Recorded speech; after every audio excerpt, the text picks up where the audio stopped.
पुणी बढ़ी चलला सुना रूपा 3 दिन कमिगला किंतु लगातार आम देखुचे गतकाली आज उभय सुना रूपा रेट बढ़ी चली दिनक सुना दर 6000 रूपा 20000 बढ़ी 24 कैरेट सुना दर 10 ग्राम पिछा 6600 टंका बढ़ी बर्तमान रेट अच्छी 1,60,530 टंका से भली 22 कैरेट सुना दर 10 ग्राम प्रति 6000 टंका बढ़ी 1,47,150 टंका रही सेपटे रूपा दर बढ़ी 3,20,000 टंका होती तेणु एभली रैली पछरे पुणी थे जो रैली पुणी थे माने अप ट्रेंड को आसिला कि सुना रूपा आम आलोचना करवा आम सहित मार्केट एक्सपर्ट मानस सुंदराय जोड़ी मानस स्वागत करवा आलोचना को बर्तमान तो जमी आम देखुचे जे प्रत्येक दिन सुना रूपा को नहीं नुआ नुआ कथा आसूची नुआ नुआ सूचना आसूची केतेबेले कमी जाउची केतेबेले बढ़ी जाउची किंतु जो भली भाव में रैली आम माने गला किछि दिन तले देखिथिले जदियो हठात मार्केट बदलिला आउ सुना रूपा दर कमिगला किंतु जो भली भाव में गतकाली ठारू बढ़िया धारा धरी ये लगुच कि जे माने एबे या परे 2 लाख पार हो जीवो सुना नहीं सेमिति हमें प्रेडिक्ट वर्तमान करबानी किंतु जिंस होची जे एक्चुअली जोडा हमें कहतले सबले डॉलर वीक हेले गोल्ड रे रन अप आसे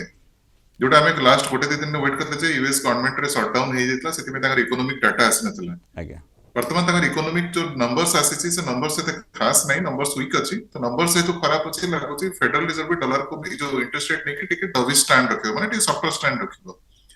तो से सॉफ्टर स्टैंड रो परिणाम हिसाब रे डॉलर ऑलरेडी खराब होबा स्टार्ट हलानी तो जेपन डॉलर खराब होची गोल्ड एंड सिल्वर रैली पूर्ण तरह चलीबो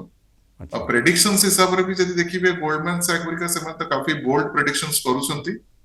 $5,400 पर आउंस आडको प्रेडिक्शन कर दउछंती जोड़ा कि बर्तमान $5,100 पर आउंस चली कारण मोटामोटी देखा गले गोल्ड सिल्वर आपनकर फॉरेन मार्केट खास कर कॉमेक्स थ्रू हमें प्राइस देखुचे यूएस रा जो कमोडिटी एक्सचेंज अछि सेटु ही प्राइस हमें डेराइव करूचे एंड रुपी जदी कंटिन्यू भी फॉल हबो सेटा आउट एडिशन करछि हां रुपी रिकवरी हेले टिके गोल्ड प्राइस की सिल्वर प्राइस के कमी स्टार्ट हो रुपी रिकवरी होनी एपटे डॉलर भी वीक होछि से दीटा जिंस मिसी कि आम पे भारतीय मान पे खास कर गोल्ड प्राइस स्क्वेल करछथि आपण देखिबे डॉलर जापानीज येन छाड़ी की और सब करेंसी अगेंस्ट गतकाली दुर्बल होइछि सो से जिंसटा कोड ना कोडी गोल्ड पे गोटे पूरा प्रॉपर प्लेटफॉर्म सबले बन देई दोछि जे रैली पे कि रन अप पे वर्तमान ट्रेंड कौन कहूँ माने काली कौन हो पारे ये प्रश्नटी माने साधारण लोक मन को छुँव जो माने सुना रूपा दर को ट्रैक करुवे काली पे तो वर्तमान सुधा जहाँ अच्छी ट्रेंड पॉजिटिव ही रोची किसी और नेगेटिव सेमती आसला बड़े नहीं कारण जो नंबर्स पे जो इकोनॉमिक फैक्टर्स पे हमें वेट करथलु से फैक्टर्स आसी गला फैक्टर्स सेमती किसी स्ट्रेंथ नहीं जे गोल्ड सिल्वर कमिबो और यूएस डॉलर स्ट्रांग हो सेमती किसी नंबर्स नहीं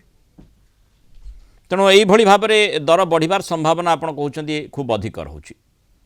हां वर्तमान पे सिचुएशन से है देखो तो जदी किसी जियोपॉलिटिकल टेंशन ओवर होची और डॉलर स्ट्रेंथ गेन होची ताले गोल्ड सिल्वर रैली अटकी जाय पारे धन्यवाद श्रीयुक्त मानस सुंदर आलोचना रही मतामत रखिथबार